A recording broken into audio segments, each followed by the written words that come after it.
Assalamualaikum warahmatullahi wabarakatuh. Alhamdulillahirabbil alamin.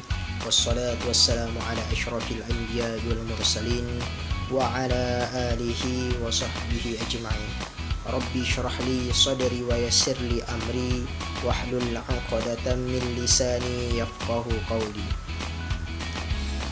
Puji syukur marilah sama-sama kita panjatkan kehadirat Allah Subhanahu wa ta'ala, yang mana dengan kudrah dan iradahnya lah kita masih diberikan kesehatan serta kesempatan sehingga kita masih bisa melakukan kuliah secara virtual. Salawat dan salam tak lupa pula kita sajikan kepada kepangkuan alam Nabi besar Muhammad Sallallahu Alaihi Wasallam, dan juga kepada keluarga dan al-sahabat beliau sekalian. Yang saya hormati Ibu Sri Murni SE MSI AK selaku dosen kami, dosen pembimbing mata kuliah asuransi syariah, serta yang saya banggakan seluruh teman-teman semuanya. Baik, pada kesempatan kali ini saya akan menjelaskan materi tentang tujuan asuransi, saya akan menjelaskan tentang BPJS Ketenagakerjaan dan asuransi sosial. Baik, pengertian Badan Penyelenggaraan Jaminan Sosial ataupun disingkat dengan istilah BPJS adalah suatu badan hukum yang dibentuk untuk menyelenggarakan program jaminan sosial, yang mana itu terdapat dalam Undang-Undang Nomor 24 Tahun 2011. Nah, BPJS terdiri dari BPJS Kesehatan dan juga BPJS Ketenagakerjaan. BPJS Kesehatan adalah badan hukum yang dibentuk untuk menyelenggarakan program jaminan kesehatan.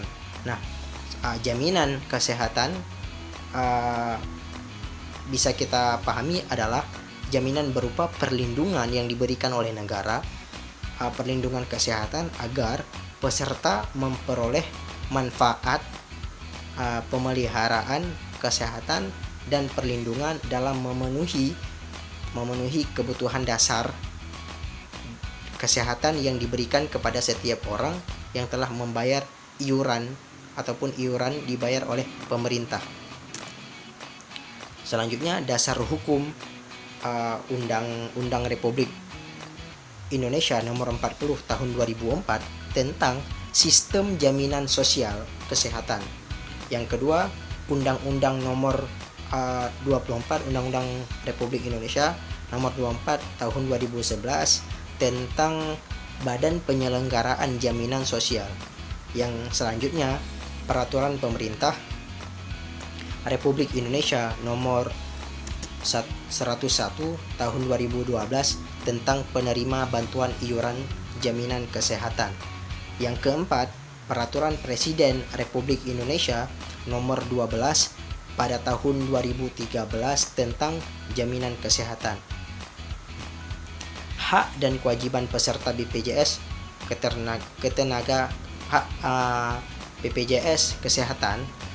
Yang pertama, hak peserta mendapatkan kartu peserta sebagai bukti sah untuk memperoleh pelayanan kesehatan. Yang kedua, memperoleh manfaat dan informasi tentang hak dan kewajiban serta prosedur pelayanan kesehatan sesuai dengan ketentuan yang berlaku. Mendapatkan pelayanan kesehatan di fasilitas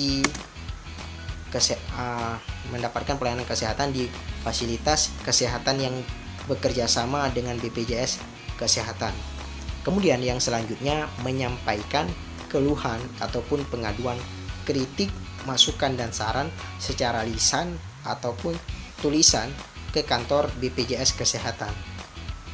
Nah, selanjutnya kewajiban peserta BPJS ini mendaftarkan diri sebagai peserta serta membayar iuran besarannya sesuai dengan ketentuan yang berlaku. Kedua, melaporkan perubahan data peserta baik karena pernikahan, perceraian, kematian, kelahiran, dan pindah alamat atau pindah fasilitas kesehatan tingkat 1. Yang ketiga, menjaga kartu peserta agar tidak rusak, hilang, atau dimanfaatkan oleh pihak yang tidak bertanggung jawab untuk memanfaatkan jaminan kesehatan nasional.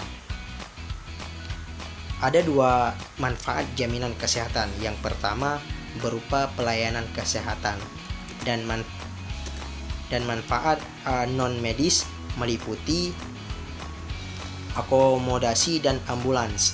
Ambulans hanya diberikan untuk pasien rujukan dari fasilitas kesehatan dengan kondisi tertentu yang ditetapkan oleh pihak BPJS Kesehatan. Paket manfaat yang diterima oleh program JKN ini adalah komprehensif sesuai kebutuhan medis. Dengan demikian, pelayanan yang diberikan bersifat paripurna, promotif, kuratif, dan rehabilitatif, dan tidak mempengaruhi oleh besarnya biaya premi bagi peserta. Promotif dan preventif yang diberikan dalam konteks upaya kesehatan, perorangan, ataupun personal. Nah, manfaat pelayanan promotif dan preventif ini meliputi pemberian pelayanan yang misalnya penyuluhan kesehatan per individu, meliputi paling sedikit penyuluhan bisa dilakukan itu mengenai pengelolaan faktor resiko penyakit dan perilaku hidup, tentang hidup sehat dan hidup bersih. Kemudian tentang imunisasi dasar meliputi